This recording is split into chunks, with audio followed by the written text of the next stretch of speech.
যেমন না হলে উদয় শশী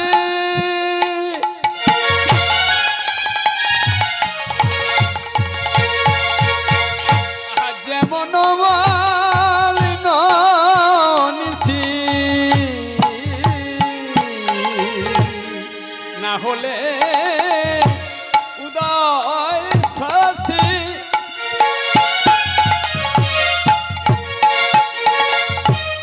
যেমন মালিন নিশি আহা কি করিবে কি করিবে শত শত তারা কি করিবে শত শত তারা। কি গামা অমাবস্যাতে আকাশে অসংখ্য নক্ষত্র আমরা দেখতে পাই তো, তারা দেখতে পাই না? অমাবস্যাতে চতুর্দশীতে দেখতে পাই। সেই রাতগুলো কি চাঁদ যেমন আলো দিলে আলোকিত হয়, হয় কি সেদিন হয় অমাবস্যাতে? এই জন্য বলা হয়েছে পুত্রীর ভরসা মিছা স্বামীর করহ ইচ্ছা। কোন মায়ের যদি 10 জন সন্তান থাকে, সন্ততি থাকে, মায়ের যদি স্বামী চলে যায়, বন্ধু বান্ধবকে পত্র লিখতে গিয়ে কি লিখেন? ইতি বিনীতা শ্রীমত্তা অভাগিনী কি শতপুত্র থাকিতে যদি মা পতিহীনা হয় তথাপি তাহারে লোকে ভাগ্যহীনা কয়। কোটি কোটি টাকার মালিক কিন্তু তবু ভাগ্যহীনা কেন? আপনার সৌন্দর্য চলে গেছে, স্ত্রী চলে গেছে, আপনি আর ভালো করে শাখা সিঁদুর পরতে পারবেন না, আলতা পরতে পারবেন না, ভালো শাড়ি পরতে পারবেন না। তাই এখানে হলসি দেবী করলেন কি জানেন? পাশানে বুক বেঁধে চুনিয়াকে বলছে, চুনিয়া চল, আমি আমার স্বামীর মঙ্গলের জন্য আমার এই সদ্যজাত সন্তানটিকে আমি পরিত্যাগ করে আসবো। চুনিয়া বললেন, সে কি মা? যে ছেলেকে তুমি এতদিন ধরে গর্ভে ধরে কত দুঃখ কষ্ট যন্ত্রণা পেলে সেই ছেলেকে তুমি পরিত্যাগ করবে? বলছে, হ্যাঁ, আমার স্বামীর জন্য আমি পরিত্যাগ করব। তাই সেই সন্তানটিকে বুকে জড়িয়ে নিয়ে বস্ত্রাবৃত করে, মায়ের মনে দুঃখ আছে না নেই? মা যতই স্বামীর জন্য করুক না কেন, ঈশ্বরের কাছে প্রার্থনা করলে, ঈশ্বর এটি তোমার কি লীলা জানি না, দীর্ঘদিন তোমার সেবা পূজা করে তুমি যদিও কৃপা করলে, আবার ওই সন্তানটিকে আমার কোল থেকে কেড়ে নিচ্ছ ঠাকুর। দয়াল রে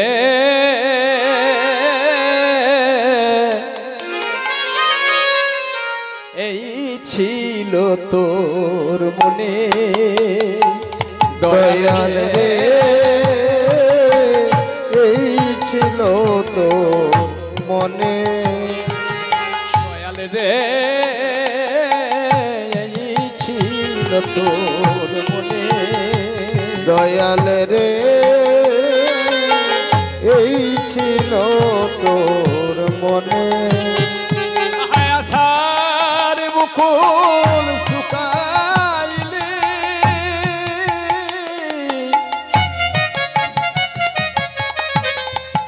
দুঃখ দিলি মরমে,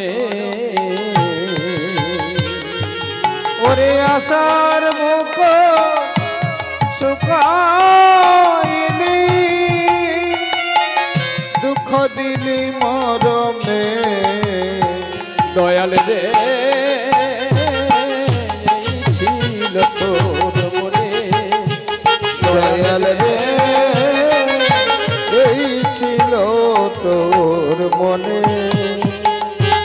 ভেঙে দিলি সোনার স্বপন,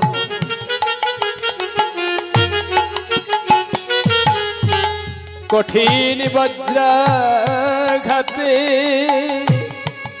অশ্রু সাগর বহাইলে আমার নয়ন পাতে, ভেঙে দিলি সোনার স্বপন, কঠিন বজ্রাঘাতে অশ্রু সাগর বহাইলি আমার নয়ন পাতে, কি করিলে ওরে দয়া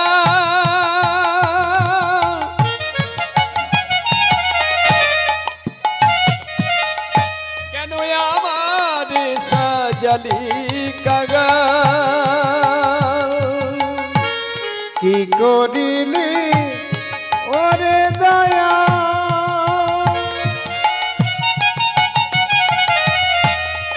আমার সাজালি কাঙা যদি পুরাবি নয়া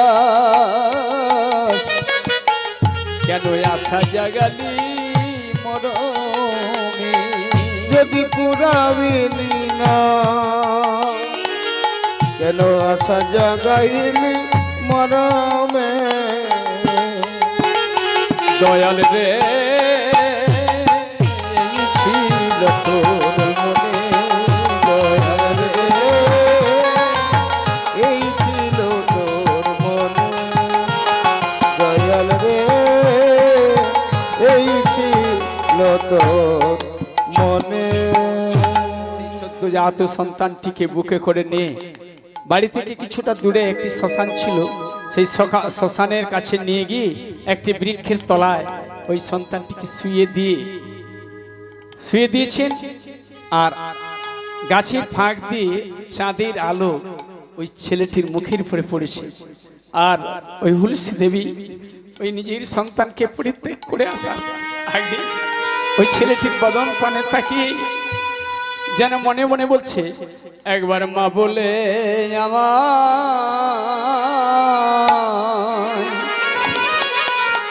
আমায় ডাকে রে জাদু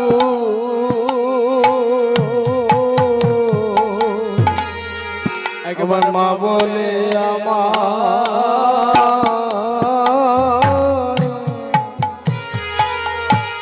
আমায় ডাকে রে জাদু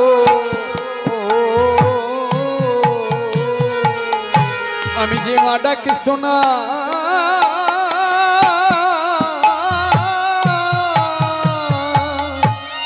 বড় কাঙ্গালিনী রে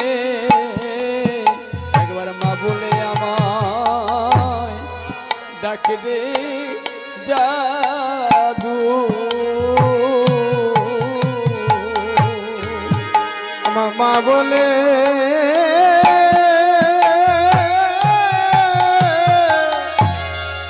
কেন সোনার কাঙ্গালি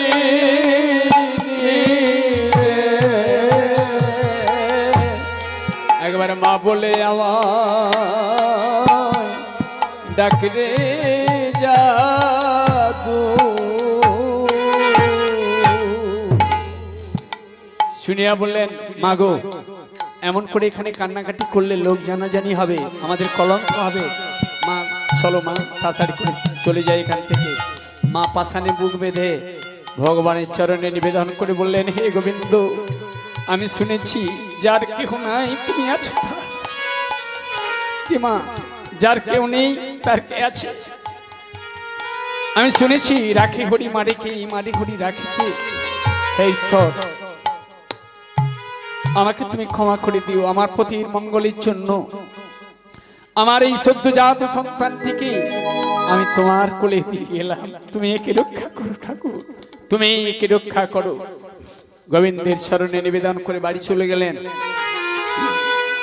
একটু যখন রাত্রি হলো ওই সময় ওই শ্মশানের কিছুটা দূরে একটি আশ্রম ছিল ওখানে বাবাজিরা থাকতেন প্রত্যেকদিন ভিক্ষা করে নিয়ে এসে ওই আশ্রম চালাতেন তা একজন বাবাজি একটু দূরে ভিক্ষা করতে গিয়েছিলেন বাড়ি ফিরতে একটু রাত্রি হয়ে গেছে তাই শ্মশানের কাজ দিয়েও রাস্তা আছে একটু ঘুরে গেলেও যাওয়া যাবে তখন চিন্তা করলেন রাত্রি যখন হয়ে গেছে ওই শ্মশানের কাজ দিয়ে চলে যাই নিয়ে যাচ্ছেন কে মা ঈশ্বর যখন যা করেন মঙ্গলের জন্য দেখুন ওই বাবাজি ওই হরিগুণ গান গাইতে গাইতে ওই পথে চলেছেন আহা হরি বলো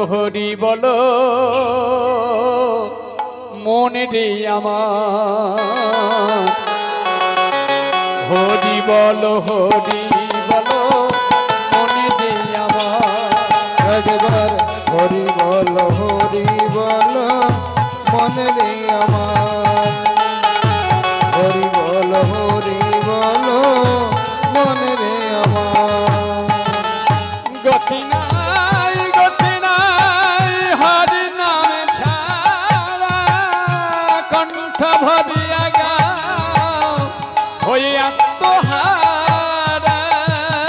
গতি নাই হরিনাম ছাড়া কণ্ঠ ভরিয়া হয়ে আত্মহারা। ওই দেখো শ্মশানে দিবানিশি আগুনে, ওই দেখো শ্মশানে দিবানিশি আগুনে, পুড়িতেছে মানবের যত অহংকার। হরি বলো মন রে আমার, হরি বলো মন রে আমার, হরি বলো মন রে আমার।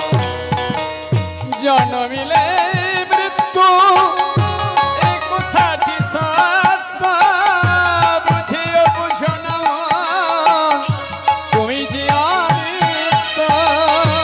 জন্মিলে মৃত্যু এ কথাটি সত্য, বোঝাইয়া বোঝো না মন তুমি কি অনিত্য।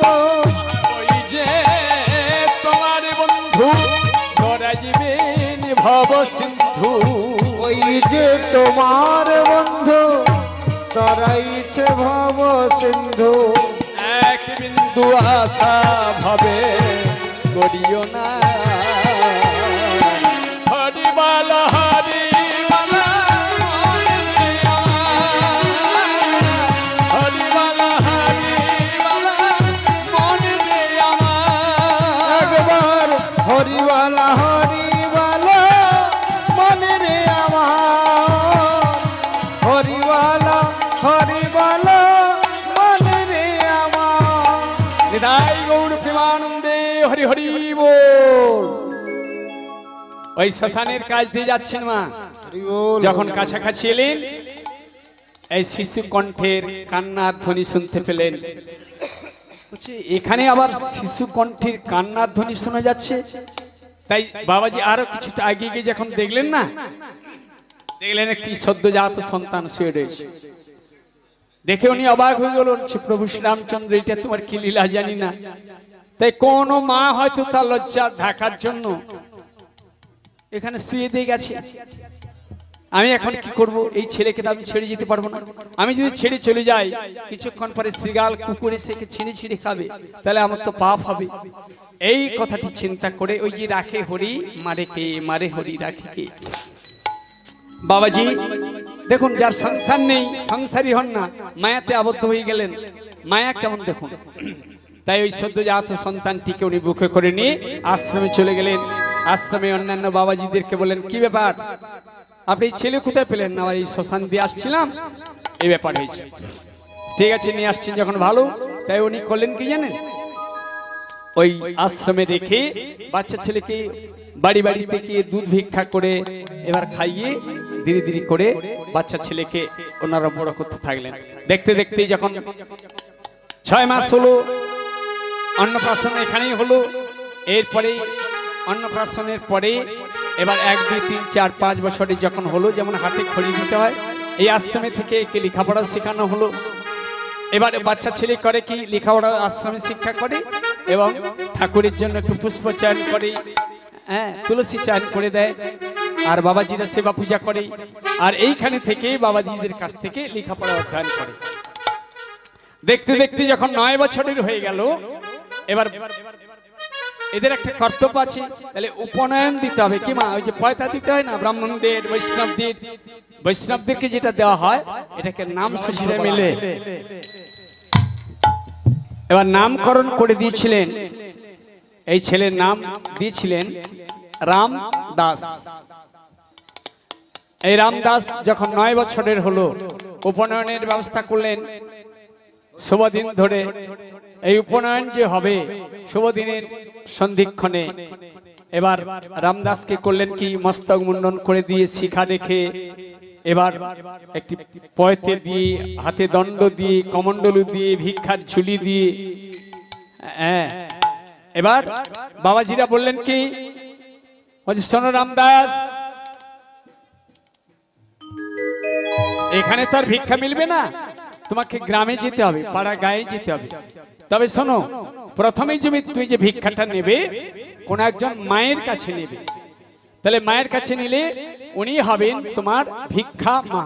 কি মা আপনাদের দেশে করে হয়তো, মানে নিজের মা থাকলে হবে না, কোন একজন আলাদা মা যিনি ওই ছেলেকে আগে ঝুলিতে ভিক্ষা দেবেন, উনি হবেন ভিক্ষা মা। তাই সেই তুলসী দাস নাম এখন হয় না, এরপরে হবে।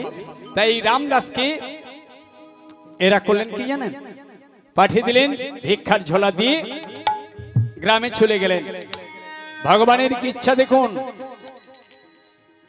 তুলসী দাস যিনি হবেন এই যে রামদাস, ইনি প্রথমে গিয়ে উঠলেন কোথায় জানেন মা, ওই যে মা পরিত্যাগ করে দিয়েছিলেন, শ্মশানে ফেলে দিয়ে এসেছিলেন, তা সেইখানে গিয়ে সেই বাড়িতে গিয়ে আগে ডাকছেন, মানে নিজের বাড়িতে। এ তো জানে না, রামদাস জানে না, নিজের বাড়িতে গিয়েছে, গিয়ে ডাকছেন, মাগো কে আছো কুটিরে, এসো না বাহিরে, ভিখারি এসেছি দারে, মাগো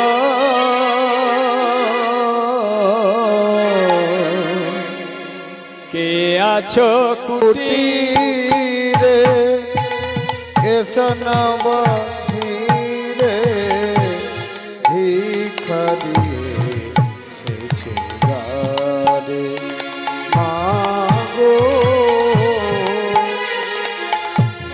কে আছো কুটিরে।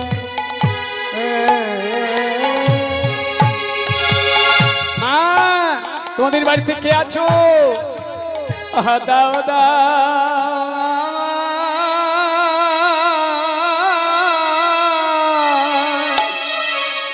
আমায় ভিক্ষা দাও গো,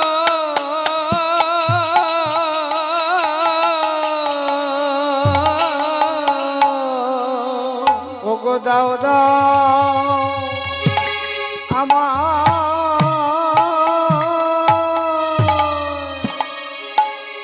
আমায় ভিক্ষা দাও গো,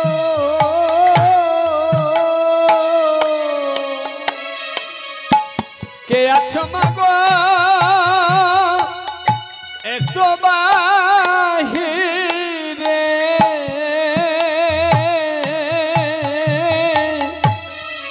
দাও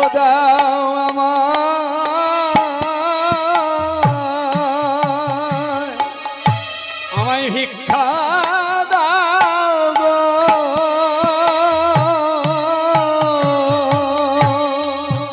কে আছো মাগো একবার এসো বাহিরে, দাও মাগো আমায় ভিক্ষা দাও গো।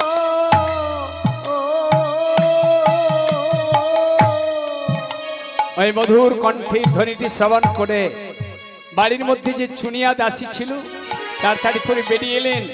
বেরিয়ে এসে ওই ছেলেটিকে দর্শন করলেন, আর ওই ছেলেটির অদ্ভুত দর্শন করে মাকে বলছে, ও মা বেরিয়ে এসো, দেখবে এসো আমাদের বাড়িতে কে এসেছে। রাধে রাধে। তাড়াতাড়ি করে হুলসি দেবী নিজের যে মা উনি বেরিয়ে এলেন, বেরিয়ে এসে ওই ছেলে রাধে রাধে ভোল্টেজের হচ্ছে আপ ডাউন হচ্ছে। বেরিয়ে এলেন, আপাদ মস্তক নিরীক্ষণ করে যেন সেই চোখ সেই মুখ, ওই তার নিজের ছেলের কথা মনে পড়ে গেল। আমি যে সন্তানটিকে পরিত্যাগ করে এসেছিলাম, যদি আমার সেই ছেলে থাকতো আজকে আমাকে এমন করে মা মা বলে ডাকতো। কিন্তু এ তো আর বলতে পারছি না নিজের ছেলে বলে, কিন্তু বলছে, বাবা তুমি কোথা থেকে এসেছো? বলছে, জানো মা, ওই যে আশ্রম আছে না ওখানে শ্মশানের কাছে, ওই আশ্রমে আমি থাকি। তাই তোমার বাবা মা নেই, তুমি তাহলে এই আশ্রমে থাকো কেন?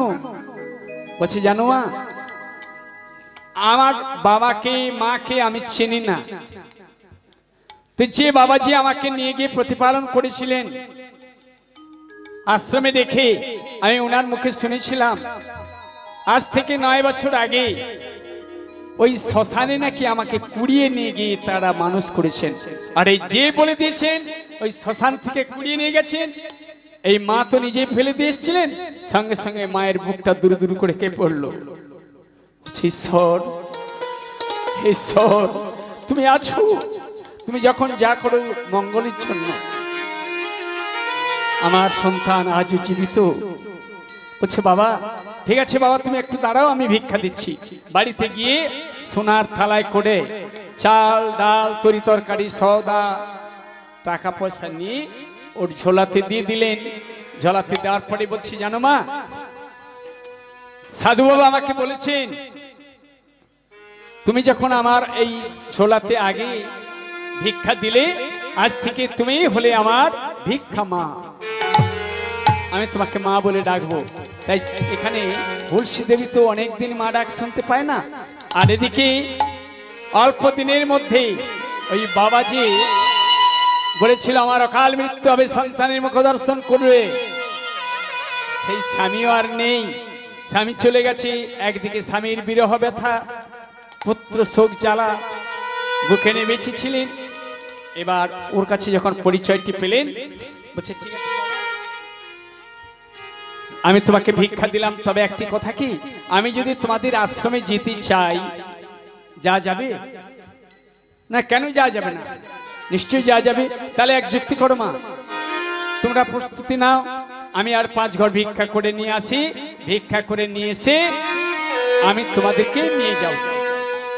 এই বলে উনি আর 5 ঘর ভিক্ষা করতে গেলেন। আহা দাও দাও আমায় ভিক্ষা দাও গো, দাও দাও আমায় ভিক্ষা দাও গো,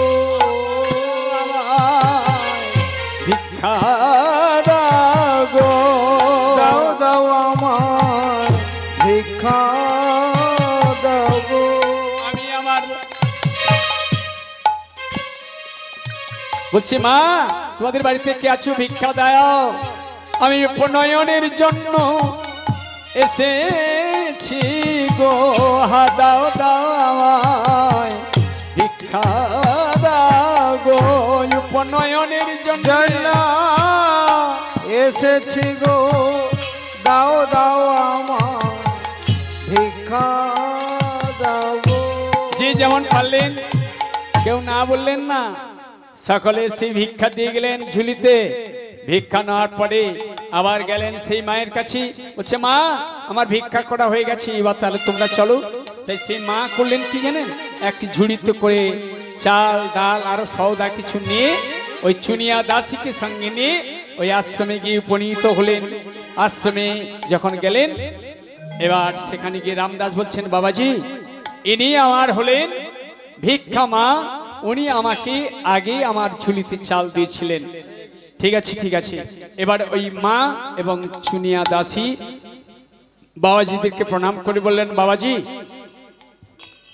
এই ছেলেটি ভিক্ষা করতে গিয়েছিল, আমি বলেছিলাম আমি কিছু যদি চাল ডাল সওদা নিয়ে যাই যা যাবে, তাই আমি কিছু চাল ডাল সওদা নিয়ে এসেছি আপনাদের সেবা দেওয়ার জন্য। বলছে খুবই ভালো, তাহলে এখানে আগে প্রভুর সেবা হবে, তাহলে তোমরা আয়োজন করো। সবাই মিলে আয়োজন করে রান্না হলো। এবার ঠাকুরের ভোগ নিবেদন করে এবার বাবাজিদেরকে আগে সেবা দিয়ে নিজেরা সেবা করলেন। হ্যাঁ, সেবা করবার পরে এবার ওই হুলসি দেবী যে মা রামদাস যে বলেছিলেন এই বাবাজি আমাকে নিয়ে এসে প্রতিপালন করেছিলেন, তা সেই বাবাজির চরণ ধরে প্রণাম করে বলছেন বাবাজি আপনি কৃপা করে বলুন, একটি সত্যি কথা বলবেন আপনি? বলছে নিশ্চয় বলবো, আপনি কৃপা করে বলুন এই ছেলেটিকে আপনি কোথায় পেয়েছিলেন? তো বাবাজি কি আর মিথ্যা কথা বলবে? বলছে শোনো, আজ থেকে 9 বছর আগেই আমি যখন ভিক্ষা করে ফিরছিলাম ওই শ্মশানের কাছ দিয়ে, বৃক্ষের তলায় কোন মা এই সন্তানটিকে ফেলে দিয়ে গিয়েছিল, আমি নিয়ে এসে আমাদের এই আশ্রমে রেখে আমরা একে বড় করে তুলেছি। তখনই ওই তুলসী দেবী চরণ দুখানি ধরে কেঁদে বললেন, বাবাজি আপনি আমাকে ক্ষমা করবেন, আজ থেকে 9 বছর আগে আমি আমার স্বামীর মঙ্গলের জন্যে এই সদ্যজাত সন্তান থেকে আমি পরিত্যাগ করে চেয়েছিলাম। আমার স্বামী যখন শুনলো আমার এই সন্তান হয়েছে, জন্মক্ষণ নক্ষত্র যখন উনি গণনা করে দেখলেন আমার স্বামীর অকাল মৃত্যু হবে, স্বামী বললেন যদি ছেলেকে চাও আমাকে হারাতে হবে, আর যদি আমাকে চাও ছেলেকে হারাতে হবে। তাই আমি আমার স্বামীর মঙ্গলের জন্যে আমি আমার এই সদ্যজাত সন্তানটিকে সেদিন ফেলে দিয়ে এসেছিলাম। আপনি আমাকে দয়া করে ওই সন্তানটিকে ভিক্ষা দিন বাবাজি। বাবাজি বুঝতে পারলেন তুলসী দেবীর মনের কথা, বুঝতে পেরে রামদাসকে বললেন, রামদাস তোমার যেহেতু উপনয়নের কাজ শেষ হয়ে গেছে, তুমি এক যুক্তি করো, ইনি তোমার শুধু ভিক্ষা মা নয়, আজ থেকে ইনি হলেন তোমার গর্ভধারিণী জননী। আমি বলছি তুমি তোমার ওই মায়ের কাছে ফিরে যাও। এবার এই রামদাস বললেন, না, যে মা আমাকে জন্ম দেওয়ার পর শ্মশানে ফেলে দিয়ে আসি ওই মায়ের কাছে আমি যেতে পারবো না। এবার মাকেও ত্যাগ করা যায়, বাবাকেও ত্যাগ করা যায়। রাধে রাধে, সংক্ষেপে সমাপন অনেক বাকি, রাধে রাধে। তাই বাবাজি যখন ওই রামদাসকে বুঝিয়ে বললেন, তখন রামদাস ওই বাবাজির কথা উনি করলেন কি, বাবাজিকে মান্য দিয়ে প্রণাম করে মায়ের সঙ্গে তার নিজের বাড়িতে ফিরে চলে গেলেন। এবার ওইখানে গিয়ে এবার ধীরে ধীরে ওই রামদাস এখানে হয়ে গেল কি না তুলসী দাস। মা নাম রাখলেন, আমার নাম তুলসী, আমার নাম অনুসারে তোমার ওই রামদাস হবে না, আজ থেকে তোমার নাম হলো তুলসী দাস। একটি কথা বলে রাখি, এই তুলসী দাসকে কেন জন্ম নিয়ে উনি রাম রাম করেছিলেন? বাচ্চা ছেলে জন্ম নিয়ে উনি ছিলেন পূর্ব জন্মে বাল্মীকি মুনি, যিনি রামচন্দ্রের জন্মের 60,000 বছর পূর্বে রামায়ণ লিপিবদ্ধ করেছিলেন। আর যিনি রত্নাকর থেকে বাল্মীকি হয়েছে কি মা, রাম রাম জপতে জপতে উই ঢিপিতে যার সারাঙ্গ ঢেকে গিয়েছিল, সেই বাল্মীকি মুনি এসে তুলসী দাস হয়ে জন্মগ্রহণ করেছেন। তাই এখানে নাম হয়ে গেল তুলসী দাস। ধীরে ধীরে ছেলেটি বড় হলো, আবার যখন ছেলে বড় হলো মা তখন করলেন কি না সংসারে আবদ্ধ করে দিলেন। বাড়ি থেকে কিছুটা দূরে ধর্মদাস নামে এক ব্রাহ্মণ কন্যার রত্নার সঙ্গে ওই তুলসী দাসের বিবাহ দিয়ে দিলেন। বিবাহ বন্ধনে আবদ্ধ হয়ে গেল। তুলসীকে বললেন, তুলসী সংসারে তোর বাবা নেই, তোকে তো এই সংসারে একটু কাজকর্ম করতে হবে, ব্রাহ্মণদের যা কর্ম সেগুলোই তুই করবি। এবার ইনি পণ্ডিত, এখন বাবাজি কর্মগুলো করতেন, ইনি সেই ব্রাহ্মণের কর্ম করে, যাজক কর্ম করতে গেয়। কিন্তু হলে কি হবে, ওই সুন্দরী স্ত্রীকে পেয়ে একেবারে উনি স্ত্রৈণ হয়ে গেলেন। যেখানে যাবে স্ত্রীকে ছাড়া উনি যেতে পারেন না, বাবার বাড়িতে স্ত্রীকে পাঠায় না। দীর্ঘদিন হয়ে গেল। বেশ কিছুদিন যাওয়ার পরে বাবার বাড়ি থেকে সংবাদ এলো রত্নার বাবার শরীর খুব খারাপ। আর এদিকে তুলসী কার্যান্তরে চলে গেছে যজমান বাড়িতে। আর সেই সময় যখন খবর এলো, এখন শাশুড়ি মা কে বলছে, মা আমার বাবার শরীর তো খুবই খারাপ, আমি আমার বাবার বাড়িতে যাব, আজকে যাব, কালকে আবার ফিরে চলে আসব, তুমি তোমার ছেলেকে একটু বুঝিয়ে বলো মা, কারণ ও আবার যদি গালাগালি করে। না ঠিক আছে, আমি বুঝিয়ে বলবো, ঠিক আছে মা তুমি যাও। তাই শাশুড়ি মাকে প্রণাম করে এবার রত্না করলেন কি, তার বাবার বাড়িতে চলে গেলেন। বাবার বাড়িতে গিয়ে বাবার কাছে গিয়ে বাবাকে প্রণাম করে বলছে, বাবা আমি এসেছি। বাবা বলছে, রত্না তুই আমাকে বিয়ের পরে একেবারে ভুলে গেলি? বলছে, না বাবা, না না, শোনো বাবা, কাতুবকান্তা কস্তে পুত্র সংসার হয় মতিব বিচিত্র কস্যতাঙ্গবা কুত আয়াত সপ্তং চিন্তং তরিরাং ভ্রাতম। বলছে এই জগতে কেউ তো কারো নয় বাবা, তুমি যাওয়ার বেলা সংসারে চিন্তা না করে তুমি একেবারে ঈশ্বর চিন্তা করো। কি মা, যাওয়ার বেলা যদি ঈশ্বরের চিন্তা না করতে পারো তাহলে কি হবে, আবার পুনর্জন্ম হবে। এই জন্য গীতায় বলেছেন জং জং বাপি শরণং ভাবত যতন্তে কলেবরং তং তমেবৈতি কুন্তেও সদা তদ ভাব ভাবিতম। মৃত্যুর সময় যে ভাব নিয়ে মরবে তাকে সেই ভাব প্রাপ্ত হতে হবে। তুমি বাবা তুমি ঈশ্বর চিন্তা করো। তাই বাবার সঙ্গে কথাবার্তা বলে এবার দীর্ঘদিন পরে রত্না গেছেন বলে তার বান্ধবীরা তার কাছে এসে বসেছেন, সুখ দুঃখের কথা বলছেন। আর এদিকে তুলসী দাস যজমান বাড়িতে কাজ সমাপন করে বৈকালিতে বাড়ি ফিরে এসেছেন। এসে ডাকছে মাকে না ডেকে বলছে রত্না রত্না তুমি কোথায়? রত্না তো বাড়িতে নেই। মা তাড়াতাড়ি করে খাওয়ার জন্য জল নিয়ে এলেন, পাখা নিয়ে এসছেন। বলছে বাবা একটু বস, আমি বলছি জল খা। পাখা দিয়ে বাতাস করছে। বলছে না আগে বলো রত্না কোথায়? বলছে জানিস বাবা তোর শ্বশুরের শরীর খুবই খারাপ, তাই জন্য সেখান থেকে লোক এসেছিল, আমি তাকে তার বাবার বাড়িতে পাঠিয়ে দিয়েছি। যেই বলেছেন কেন তুমি বাবার বাড়িতে পাঠালে, আমার অনুমতি নেওয়ার দরকার ছিল না। এবার মাকে কটু ভাষা বলতেও তিনি দ্বিধা করলেন না। মা মানে দুঃখ পেলেন, কষ্ট পেলেন। আর এদিকে তুলসী দাস ওই ঘরের মধ্যে না গিয়ে ওইখানে সবকিছু ফেলে দিয়ে বাড়ি থেকে বেরিয়ে গিয়ে কিছুটা দূরে একটি বৃক্ষের তলায় বসে এবার বলছে রত্না তুমি একটুকু বিলম্ব করতে পারলে না? আমি এলে না দুজনেই চলে যেতাম, তুমি আমাকে ছেড়ে আমাকে একা ফেলে রেখে তুমি একেবারে চলে গেলে নিজেই বাবার বাড়িতে। এই যে অনুমানের মতো হয়ে শুধু ওই রত্না রত্না বলে চিন্তা করছে। ওই যাকে যখন ভূতে ধরে না মা, ওই যে ভূতের চিন্তাই করে। এই মায়ের সংসারে এমন রূপে আকৃষ্ট হয়ে, এই জন্য রূপবতী ভার্যাকেও শত্রু বলা হয়েছে। রাধে রাধে। বাবাকেও শত্রু বলা হয়। ঋণ কর্তা পিতা শত্রু, মাতা শত্রু ব্যভিচারিণী, রূপবতী ভার্যা শত্রু, পুত্র শত্রু কুপণ্ডিত। কুপণ্ডিত কারে বলে? যারা লেখাপড়া শিখেও সেই শিক্ষার কোনো দাম দেয়। রাধে রাধে। তাই স্ত্রৈণ হয়ে গেছিলেন, শুধু সেই কথা চিন্তা করছেন। সেই বিল্লমঙ্গল ঠাকুরের মতো, বিল্লমঙ্গল ঠাকুর যেমন চিন্তা করতে করতে পাগল হয়ে গেছিলেন। আর এখানে তুলসী দাস পাগল হয়ে ওই সন্ধ্যার সময় উনি চিন্তা করলেন না না আমি আর থাকবো না, চলে যাব। তাই শ্বশুরালয়ে যাচ্ছেন। আর এদিকে আকাশে নেমে এলো দুর্যোগের ঘন ঘটা। দুর্যোগের ঘন ঘটা নেমে এলো, অশনি হানিত হচ্ছে, বজ্র পড়ছে মুহুর মুহুর। সেই দিকপাত না করে সেই অমানিসা রাতে অন্ধকারে সেই বৃষ্টি হচ্ছে, বজ্র পড়ছে, কখনো পড়ছে কখনো উঠছে, উঁচু লাগছে, রক্তপাত হচ্ছে। চলে গেলেন শ্বশুরালয়ে। সেখানে রত্না সেখানে কথা বলছেন বান্ধবীদের সঙ্গে। এগিয়ে ডাকছে রত্না আমি এসেছি। রত্না বুঝতে পারলেন আমার স্বামী এসছে। তখন সঙ্গে সঙ্গে তার বান্ধবীরা বললেন কিরে রত্না, আরে তোর স্বামী এমন এক রাত্রি তোকে না ছেড়ে থাকতে পারে না, ছি ছি ছি। এই বলে তারা ওই রত্নাকে গালাগালি করে উঠে চলে গেলেন। রত্না খুবই আঘাত পেলেন।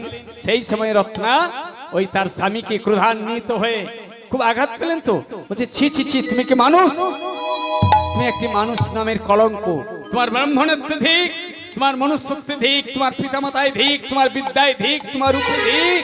ছি ছি ছি, তুমি একটা মানুষ, কামান্ধ কুকুরের মতো তুমি আমার কাছে ছুটে এসেছো, এক রাত্রি না ছেড়ে থাকতে। সিংহ বলি তিরোধ শুকর মাংস ভোগী সম্বৎসরে কুরুতে রতিমি কোলারম। একটা বনের পশু সিংহ সে সম্বৎসরে একবার অতিক্রিয়া করে। মানুষে এক রাত্রি থাকতে পারো না, এখানে ছুটে চলে এসছো। গালাগালি যখন করলেন, শোনো এই যে তুমি আমাকে ভালোবাসা দিয়েছো, এই ভালোবাসার শতাংশের এক ভাগ রামচন্দ্র চরণে যদি তোমার হতো অনুরাগ। হরি বল। যেই কথা বললেন তুলসী দাস মনে মনে চিন্তা করলেন ঠিকই বলেছ রত্না, আমি মানুষের অধম, আমার ব্রাহ্মণত্বে ধিক, আমার বিদ্যায় ধিক, আমার রূপে ধিক, আমার গুণে ধিক। তুমি ঠিকই কথা বলেছ। এই ভালোবাসার শতাংশের এক ভাগ রামচন্দ্র চরণে যদি আমার হতো অনুরাগ। আমি যখন আশ্রমে ছিলাম প্রতিদিন সেবা পূজায় রত থাকতাম। আজ তোমাকে পেয়ে আমি সব কিছু সাধন ভজন ভুলে গেছি। তুমি আমাকে সেই জ্ঞানের আলো জেলে দিলে। আজ থেকে তুমি হলে আমার গুরু, তাই এবার স্ত্রীকে গুরু করে উনি আর বাড়ি ফিরে গেলেন না। এখান থেকেই উনি বিদায় নিয়ে চলে যাচ্ছেন রামচন্দ্রের খোঁজে যাচ্ছেন। আহা এবার এবার আমার বিদায়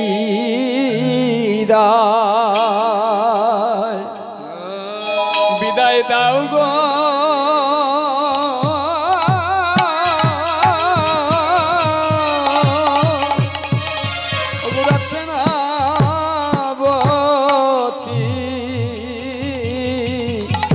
এবার এবার এবার আমায়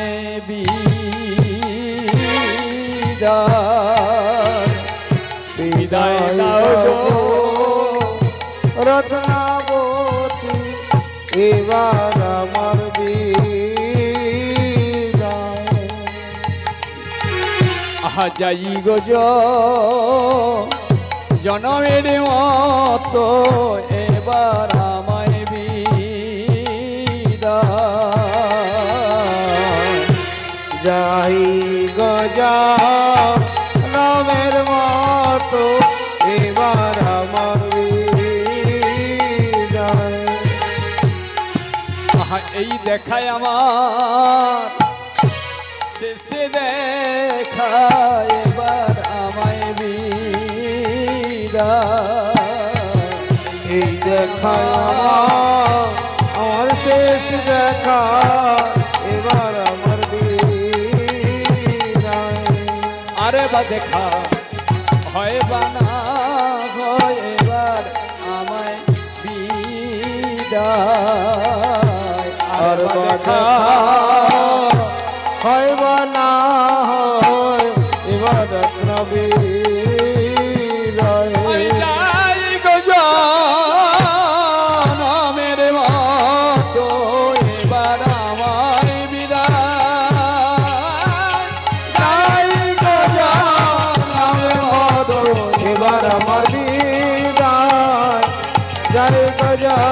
নামে মতো এবার আমার বিদায়।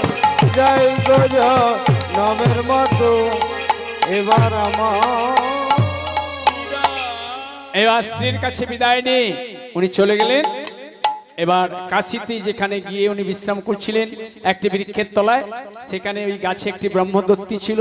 রাত্রি যখন হলো এইভাবে ঠেলান দিয়ে বসে আছে। হেলান দিয়ে জয় সরে বস বলছে কে? আমি অশরীরী, আমি ব্রহ্মদত্ত। সরে বস বলছে আমি যাব। তাই দুজনে কথা হয়েছিল সেখানে। এবার ওই ব্রহ্মদত্তী বলছে তুমি কে? না আমি ব্রাহ্মণ সন্তান। কেন এসেছো ঘটনা বললেন। বলছে যেহেতু তুমি ব্রাহ্মণ সন্তান তাহলে তুমি একটু চরণ ধৌত করে আমাকে জল দাও, আমার এই প্রেতার থেকে আমি মুক্ত হয়ে যাই। তাই চরণ ধুই জল দিয়েছিলেন এই তুলসী দাস। সেই ব্রহ্মদত্ত উদ্ধার হয়ে গেল। আর এই ব্রহ্মদত্তকে বলেন তুমি তো উদ্ধার হয়ে যাচ্ছ, আমার কি করে রামচন্দ্রের কৃপা হবে তুমি বলে যাও। তাই তিনি বলে দিয়েছিলেন এই গ্রামের এক প্রান্তেই প্রত্যহ রামায়ণ পাঠ হয়, সেখানে হনুমানজি আসেন, তুমি সেখানে গেলে হনুমানজির কৃপাতে রামচন্দ্রের কৃপা পাবে। তাই উনি ওইখানে গিয়েছিলেন। ওখান থেকে ওই হনুমানজির চরণ ধরে যখন প্রার্থনা করলেন উনি রাম মন্ত্রের দীক্ষা দিয়েছিলেন। আর ওই রাম মন্ত্রের দীক্ষা নিয়ে চিত্রকূট পর্বতে গিয়ে উনি ওই রামের সাধন ভজন করেছিলেন। একদা প্রভু শ্রীরামচন্দ্রের কৃপা পেয়েছিলেন। আহা ভক্ত আরে ভগবানের মিলন হইল, ভগবানের মিলন হইল। আমার গুরু সচিনন্দন কীর্তন করিল, আমার গুরু সচিনন্দন কীর্তন করিল। আহা এইখানে রহিল আজি লীলার মাধুরী, এইখানে রহিল লীলার মাধুরী। আহা নিতাই গৌর প্রেমানন্দে সবাই বলুন হরি, নিতাই গৌর প্রেমানন্দে সবাই বলুন হরি। হরি বল হরি বল হরি বল হরি বল হরি বল হরি বল হরি বল হরি হরি হরি বল। শ্রী গুরু নিতাই গৌর প্রেমানন্দে হরি হরি হরি বল। জয় মা।